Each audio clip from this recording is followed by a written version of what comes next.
Welcome to the Fantasy Football Hub YouTube channel. Today I'm joined by FPL Salah to preview Gameweek 16. But before we even start talking about the game that we know and love, the Fantasy Premier League, we need to first talk about the brand new chip. The mystery chip has been revealed. It was revealed yesterday. By this point, I'm sure that the majority of you guys watching this right now probably know what it is. But Abdul's going to give you a little brief overview just in case. But we're going to talk about just if we like it, if Abdul likes it. I mean, Abdul's been playing this game for a very long time now. Would you say that it's one of the biggest sort of changes to the game ever in terms of a singular chip? Oh yeah, for sure. I mean, this is like I think it's the biggest change like ever. Like if you look at it overall, like the way the chip mechanics works, it's it's quite complex. Like from a sense of they've not it's not very casual friendly, if you know what I mean. It's not like a chip where you just pay your triple captain, your players score is tripled. This is like you need you pick a manager and then you get points for if your club wins, you get points for a draw, goals scored, and then obviously there's the bonus points as well, as where if you pick a manager who is ranked lower than the teams that they're playing and they win, then they get the bonus points for that as well. So yeah, it's a much more, I'd say, the most complex kind of change they've ever introduced. So for someone like you, what's your immediate reaction to the chip? Well, when I first heard about it, I thought I don't like this. It's just too much. But then I read over the rules and just with everything new, once you wrap your head around it, it becomes quite easier to digest, and you start looking at when to play it and how to play it. So when I kind of looked into it, I thought this is like the most powerful chip we have. It's even more powerful than I'd say the free hit, right? Because the points potential is huge. The planning for this chip is going to be difficult. Like it's not so. I mean, it's something that we're going to have to really kind of look into, especially when the doubles are announced of when to play this chip. So I was saying to you off air, like from a selfish point of view, I actually quite like it now because it really benefits the engaged managers. I think. It's not a chip where you can just play on a whim like a wild card or a triple captain. It's not a big deal. You can get a big score in a single game week, with any of the other chips, including the bench boost. But with this chip, I think it's a lot more. There's a lot more upside, and there's going to be a lot more benefit in planning for this chip. So overall, I was skeptical at first, but I think I quite like the idea now. Yeah, it is such a drastic change. I mean, never in the history of FPL have we ever backed teams. Yeah, It's managers, but in reality, it's actually the clubs yeah, instead of individual players. So that's going to be an interesting change. But my immediate thought was, after quickly reading the rules and yeah, seeing how complicated it was, but I don't think it's actually going to feel as complicated once we get there, once we really understand the mechanics yeah, and how it works. It is a lot of information to digest straight away, no doubt about it. But my initial thought was, as you said, like the more engaged managers, and if you're watching this video right now, you definitely, well, almost definitely fall into this category, are going to benefit from a chip like this, where there's so much strategy. I mean, yeah, there's a lot of strategy in FPL anyway, but this is going to be an unbelievable amount of strategy. That there are like probably 10 different factors to this chip, I think, in terms of yeah, where you play it, the fact that you can't triple up. Do you go for a manager lower down the league or one higher up? yeah, Do you use transfers on those managers? The money that comes out of your budget, and then you have to reuse that money down the line, yeah, etc. So those are just a few things off the top of my head, and then I've not even yeah. talked about the timing of using that chip yet. I think for engaged managers like us and you guys watching this, it is a positive. It can help to turn your season around, as you said. But yeah, very interesting. Do you have any thoughts right now as to when you might potentially use that chip? Um, yeah, I had to be a quick look, but before I mention that, I do just want to say that one thing I didn't like about the chip actually, and still Okay. don't, is the fact that the managers obviously they're going to cost between 0.5 and 1.5, and that comes out your budget. I think that is maybe a step too far. See, I love Um, that. I love oh that. no, I hate it because it's just, I mean, it benefits guys who have got high team value, and obviously it doesn't benefit the guys who have got low team value, and that's something. because of the new information. If we had known this chip from the start of the season, then Yeah. so we might have acted differently in terms of making early transfers and price changes and things like that, because we know we need to save up this money for the assistant managership. So I think that is one thing I think is quite unfair, and I think maybe the one thing I still don't like, but it is what it is. I think overall it's a good change. In terms of when to play it, I was looking at kind of fixture runs, and I saw a few for like Liverpool from game week 30, 31 to 33. I think that's been talked about quite a lot, because that's the 33 is the 33 and 36 are going to be the double game weeks. So I definitely plan to play this chip in a double game week, because I think it's instead of getting 4 games, you can potentially get sorry, instead of 3 you can get potentially 4. Um, and I think it's definitely worth playing in a double game week, because of the power. 'Cause the thing with this chip is that there's no minuses, right? So for a triple captain, for example, you can get your player can get sent off, and you can get -3 points. With the bench boost, you might not always profit. With the free hit, you can actually go down in the free hit. If you change your team, and the team that you had before the free hit can outscore your free hit team. But with this chip, there's no minus points, so like you're gonna profit no matter what.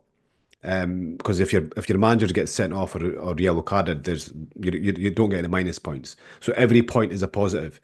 Um, so that's why I think definitely playing a double game week. So which is why I'm thinking between 31 and 33, or in the 36 double game week, and um, and obviously now I'm thinking definitely using the triple captainship on the Liverpool and Everton double game week, and I'm hoping that gets rearranged to game week 24, 25, because we know that if Liverpool get to the Carabao Cup final, then that fixture, then we'll have like another mini double game week, which will be 24, 25 most likely.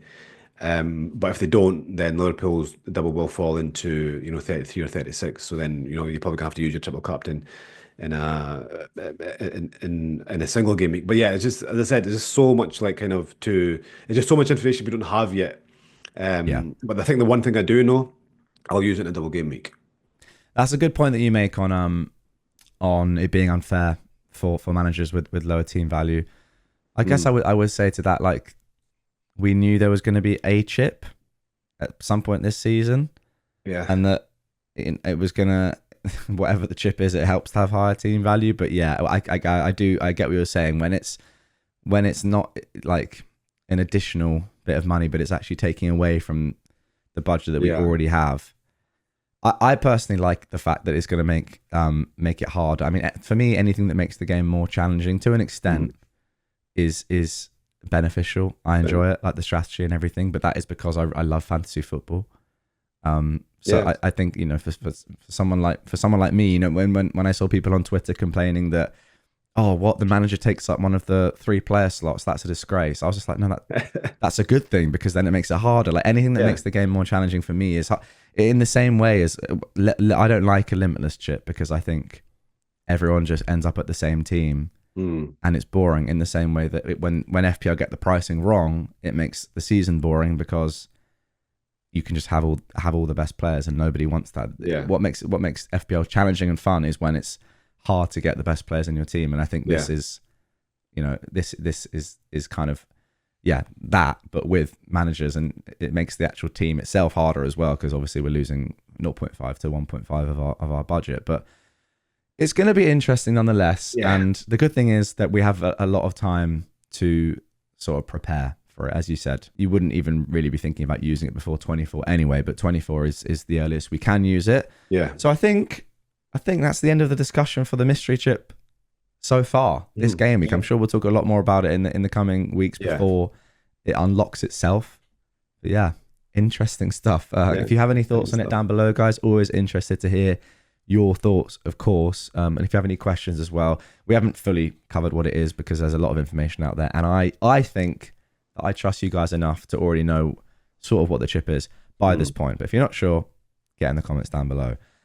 Let's move on to talking about the actual game now. For this week. It feels weird now. It feels like almost basic to come back to just your normal team and just, the players that you have in that team. But here we go. This is your team for Gameweek 16.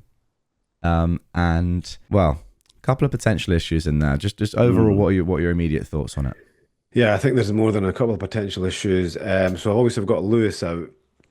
But before the Champions League game on like Arsenal's Champions League game on Wednesday, I potentially could have only had one fit defender or one playing defender, and that would be Mikalenko because Timber wasn't seen in training, Gabriel wasn't seen in training, and he still wasn't in the squad for the Champions League. Lewis is suspended, and Greaves obviously we know that he's but we don't know if he's going to get his place back with Burgess. So, but obviously with Timber coming off the bench against Monaco last night. So I think that is a huge revelation for me because obviously I really needed that. So I'm assuming Timber is going to be fit. With Gabriel, we just don't know. Like, I mean, we're not going to get much from Arteta, and I don't think I want to get rid of him. So I think I'll have to just kind of reluctantly keep Gabriel there and hope he starts. And then I think Lewis is obviously the biggest fire there, and I'm planning to do Lewis to Colwell this week. I think that's a kind of solid, boring move, but I think it's needed for my team. Chelsea have got good fixtures long term. Colwell's good value. Chelsea have got good fixtures, and he rotates well with my with Mikalenko kind of over the next 10 game weeks. Even making that move, I still could potentially be left with with no Greaves playing, and then Mikalenko having to come on for Gabriel, which isn't Yeah. ideal. So that's the move I'm kind of thinking. Like that's the kind of number one on my list. I did think of a hit as well, and I'm still kind of considering this, right? Is Embuemo to Enzo and Lewis to Trent. Oh, okay. And so that would obviously, give me Trent, and I'd have that, back line. It still wouldn't. It would still leave me obviously with that risk of Gabriel not playing, but it would bring in, Trent, who's, a great defender to own for the kind of foreseeable future, and Enzo, he's been great value so far, at 5 million. I'm not going to say it. We know how he's been playing more advanced and. He's played 90 minutes in the last 4 games. The stats have gone through the roof as well. I'm not saying he's going to start, scoring every game, but he's just still a really good value option. He's going to be my fifth midfielder, so we'll be on the bench most games anyway. And I do think that's a hit worth taking. I think that's a good entry point just now, considering the way my team is as well. But I'm still not kind of. I still think I can bring in Trent in game week 18, or a wee bit further down the line with free transfers. So Okay. at the moment, I'm thinking the Colwell route. Yeah, the next two aren't phenomenal for. I mean, Fulham at home is a very good fixture. Spurs away, Yeah, it's not. exactly. It's not ideal, but so you don't have to force it. Maybe this week with Trent, I suppose. But it's one of those that you wouldn't be surprised if he does do very well over the next Yeah. 2 weeks, and you're like, well, why didn't I just do it? In the knowledge that I'm going to do it anyway. Um, yeah. What are your thoughts on Mboma then? Is it time for him to go? And another question I've got is, if you were to bring in Enzo, would you start him? And if so, who would you start him over in your front seven? Yeah, firstly, in Buemo, I don't think he's an immediate sell. Still don't Okay. think he is. I think he's a fine option to hold. He's a great value option, but I do think it's fine to sell him. I think I mentioned this last week as well. If you're bringing if you're using Mbeumo to like get another like a Trent in my situation, I think it's definitely worth it. And you're bringing in Enzo, who's a great value option. I still don't think it's worth to do Mbeumo to like a Bowen or somebody within his price range or something like that or somebody lower. I think it's if you're going to take out Mbeumo, then it's got to be to one of the premium mids or using that money to upgrade another option. So I still look. He's a 90-minute man's on penalties, and we're still in the festive period, so he's still going to be very handy. He can still get big scores. In terms of Enzo, if I bring in Enzo. Honestly, I think I would probably bench him this week. Really? Yeah, which doesn't kind of essentially I'm using two transfers, a -4 for just bringing in Trent, which is why I'm more kind of geared towards the Caldwell route. If Enzo, I guess if I was going to start Enzo, then I'd probably be more inclined to that hit. But I still think Semenyo. I mean, if I was going to bench somebody this week, it would be either out of Semenyo and Enzo. If I bought in the Enzo, Right. I Okay. just think Semenyo's a 90-minute man. He's kind of he's playing more advanced, and I just think he's a better option this week. So I probably would have to bench him anyway. That's interesting. I've already done the Mbermo to Enzo move, Mm. and I'm thinking of playing Enzo over Semenyo. But I don't love it. But I've had Semenyo for a while now, and I don't think I've actually got any points from him. They've all been on my bench, which does play into it a little bit. Yeah, And Enzo's sort of flavor of the week. and I'm a Chelsea fan as well. And I'm Yeah. thinking Brentford at I home. mean, yeah, I'm not saying Semenyo's a much better option this week. I just much prefer him because I think he is generally a more attacking player. He will play. I mean, No, absolutely.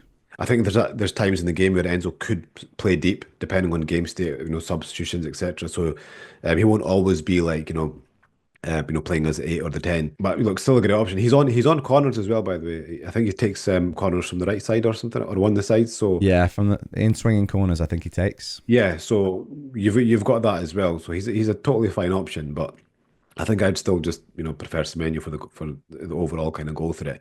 And I was checking this yesterday, and it quite surprised me. But Bournemouth are actually second now for XG in the whole league. However, obviously What? that yeah, but there is a bit of a caveat there. It's those three penalties against Wolves Ah, okay. obviously kind of brings it up a bit, but I still think that if it was non-pen XG, they'd still be top five. So Bournemouth are like a really like low key good attack. They're a good attacking side, and they're like for a mid-table side. So and I think that West Ham fixture is like could potentially at least 2 goals for Bournemouth there.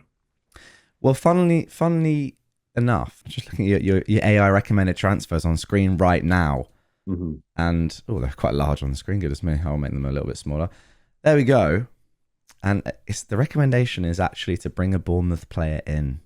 Unbelievable. And now this is a player that has a lot going forward. To be fair, plays for the team with the second most XG in the league, unbelievably now. And it's a very interesting pick because around that sort of Colwill price, there are a couple of different options: Colwill, Robinson, I would say, and Yeah. then this man. So the recommendation is to sell Lewis, as you are thinking of doing, but it's not Colwill; it's actually Kirkes, Yeah. who is When you said Bournemouth, I thought it'd be that. I yeah. have considered Kerkez, but I just think like he's a good option, no doubt. And also the new boy, I don't know how to pronounce his name. Is it Hodgson or Howson? Oh, the Uh, centre back. yeah, Yeah, the centre back. Yeah, yeah. So he's gonna play like every game now, and because Seneside's out for a long time, and he's apparently a very attacking centre back. He's already like got like 5 shots in the short time he's played, and I think he's at youth level. He scored like 8 out of 9 penalties, so he was a penalty taker. So really. Wow. he's a bit of a goal scorer, yeah. So Okay. that's one I was looking at as well. But I just like Chelsea's fixtures like over the longer term, and I think although Chelsea are a great defense, I do think they're still better than Bournemouth. Yeah, it's tough. I mean, I've said that this week I probably would go for like a attacking fullback rather than Colwill. I just don't think. I just feel like this season, especially with the lack of clean sheets and the fact that Chelsea are giving up quite a lot of chances, Yeah. through silly mistakes, notably from Sanchez, but also from other players. To be Mm. honest, I'd just rather go for someone that had at least a little bit of upside. Colwill has no upside. I mean, he's I don't know how many goals he scored for Chelsea. Not many. My Um, problem is as well, I've only got 4.8 million. Like, so do you think Kerkez is a better option at that price? the fixtures aren't as consistent. This is the Yeah. thing. So the problem is like if you would have to rotate this player, then I would definitely go for like so if you could rotate Mm. your 4.5 defender, then I definitely would go for Kirkes or Robinson over Colwill. But if you can't, then Colwill is such an easy set and forget for the next sort of 10 game weeks. Yeah, I think that's what I'm thinking. I just don't want to be making more transfers in Yeah. defense more than I have to. So yeah, I'm gonna think I'm gonna have a look because I was also thinking Munoz as well. But then they've got Arsenal in game week 17. His attacking stats have been great, so I can afford him as well. And I just kind of thought, Colwell is just like the kind of obvious option. But I guess I'm still probably going to look into a little bit just to kind of check the rotations with Mikalenko. But generally, I just want a player I can pick and just leave him there. I think don't have to worry about him again. That makes sense. I normally would say the same. It's just like we will get clean sheets across this run. There's no doubt about it. I'll bring up the fixtures actually now, just because it is like an unbelievable run in terms of Yeah. well, yeah, in terms of like the attacks that we're playing against. I just don't know. What do you think? Like in terms of the lack of clean sheets this season, has that made you sort of differ your or change your ways of choosing defenders at all, or do you still think fixtures breed form and then clean sheets? Because I've got the fixtures up on screen now, and there is no doubt about it. Like looking at Chelsea's fixtures, I don't know. I don't know what you think. Yeah. Sorry. What do you think to my previous question? First of all, I'm just looking at the fixture. I'm thinking, are we guaranteed cleans here? I don't know, but yeah. What do you think? Is it now imperative to pick players with upside, or is it more just looking at the fixtures? There is still a good chance of clean sheets, despite the fact there aren't that many this season. Yeah, I think you're right in saying that fixtures do breed form. I mean, if I look at Chelsea's next games up until 22, for example, Brentford at home, probably not a clean sheet there. I think Everton, possibly. Fulham at home, I think, is a good fixture to keep a clean sheet. And then Bournemouth and Wolves at home in 21, 22. I Yeah. mean, I'm not expecting like 7 clean sheets, but I think 2 or 3 in that run is more than doable. 2 to 3 clean sheets, and I'd be more than happy with that. If you were to tell me now I'm going to get 2 clean sheets from Caldwell from now until 22, I'd be happy with that. Just especially with how clean sheets have been this season, and Caldwell's at 4.5. So yeah, I think the bread and butter for me is still for defenders is looking at clean sheets, and I think Chelsea's fixtures kind of going forward, kind of dictate that, and also I need to look at like my price range as well. I've only got 4.8 to spend, and I've the other options are the likes of Kerkez, Munoz, and Lewis Hall, and are they really kind of okay? Maybe they're more attacking, but better defensive teams. I don't think so. I think Chelsea are still probably above them, and I think fundamentally in my position, it's the kind of it's the best of a bad choice, really, isn't it?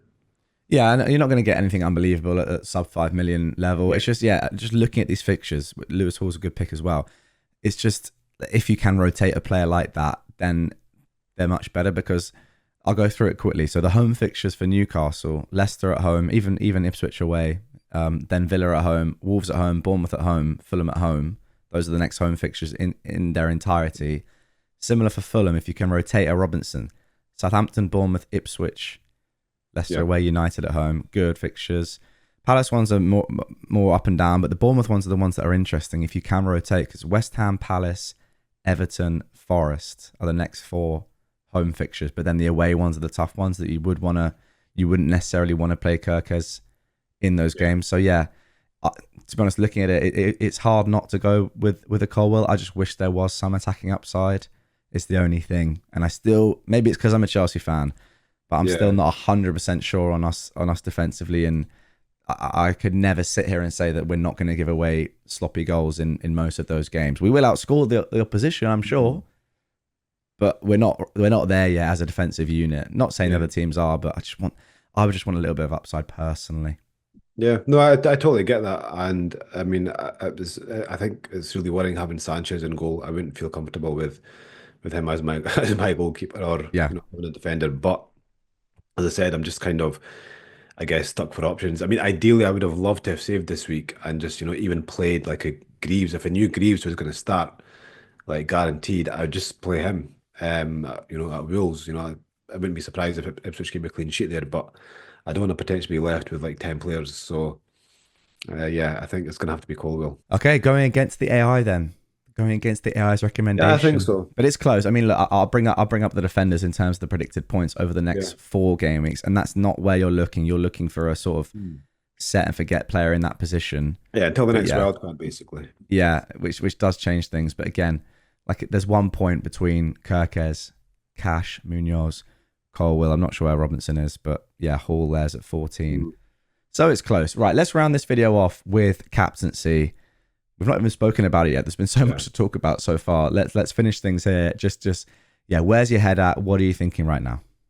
So I posted the anytime score odds today, and Salah and Palmer are both at 51%.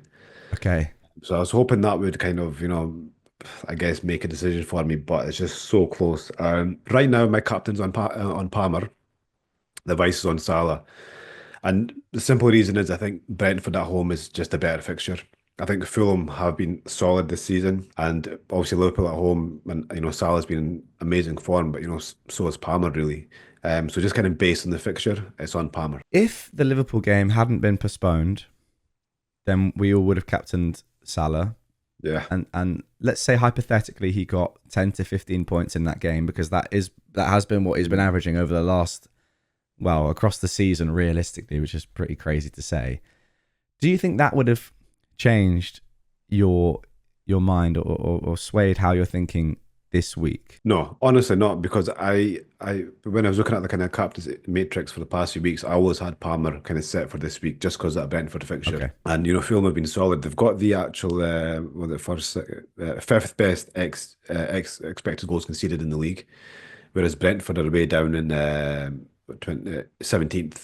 So huge difference in the defence. So yeah, it's just basically like based on the fixture, and I think Palmer at home, he's got everything Salah has in terms of like minutes, assists, goals, and penalties. Obviously, not as good as an FPL asset, but I think the fixture this week outweighs it. And for me, I'm going to go Palmer. And also, I've seen a few captaincy polls this week, and Salah's been winning in every single one. So Okay. again, it's a good opportunity just to kind of, take that kind of upside risk and catch up with those who are just going to captain Salah every week. It's worth saying that Bassi is suspended for this game. He plays on Salah's side with Anderson out as well. I actually haven't, just looking at the defenders here, I don't know enough about Fulham to know who that is. Cuenca a centre back? Is he going to play there? Could Sander Berge fill in, or Lukic or someone like that? I'm not sure. Yeah, Something you don't want to see is someone, as I'm going to captain Palmer as well, I think, as it stands, but it's something you don't want to see is someone that's not going to captain Salah. no, that's a good point. I missed that. I knew Anderson wasn't available, but Bassey being out, Yeah. yeah. I mean, see, usually when it's one player, I don't take much notice. But when it's a defender, and when there's two of them out, then that does. I think that does kind of have a bit of an effect. But even with that, I don't think they're going to crumble against Liverpool. I just think they're going to, I can see maybe like a 2-0 Liverpool, right? That's Yeah. that's my prediction for that game. Whereas the Chelsea game, I can see like easily see a 4-2, 5-2 game there, or a 4-1, 3-1, something like Yeah. that. You can just see more goals in that game. But I think, and Liverpool have been a bit more like, if you notice with Slot, they're just a lot more compact and composed. Like they take the 1-0 win, or a 2-0, and then they're just really kind of solid and compact, which is evident in their kind of their defensive numbers as well. Looking at their goals conceded and XGC, they're top for both. So I just think there's more upside with that Chelsea team. They're just a lot more attacking.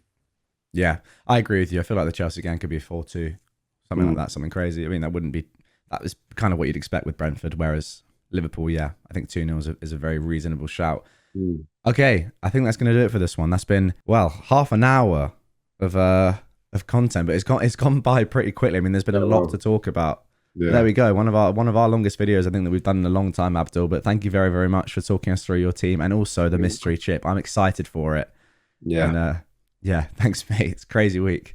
Yeah, it's gonna be. I think it's gonna be fun, and I don't know if they'll keep the mystery chip like from Gameweek 1 next season or what. But yeah, I mean, if they decide to keep it, I mean, I wouldn't be against that. Oh, interesting. See, I feel like yesterday most managers would have disagreed with that, or not said that. But maybe Yeah, because if we know if start we of the know season is different. I know what you're saying. yeah, if it's gonna be there from Gameweek 1, we know exactly Yeah, what we're yeah. getting and how to plan. But maybe they use they do a different mystery chip every season. That could be an idea as Wow, well.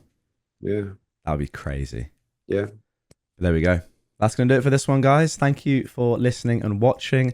If you have any comments or thoughts or questions, as I said earlier, drop them down below. Make sure to sign up to Fantasy Football Hub as well to take advantage of everything you've seen on screen. If you haven't already done so, then that's pretty mental to watch all this video and not sign up.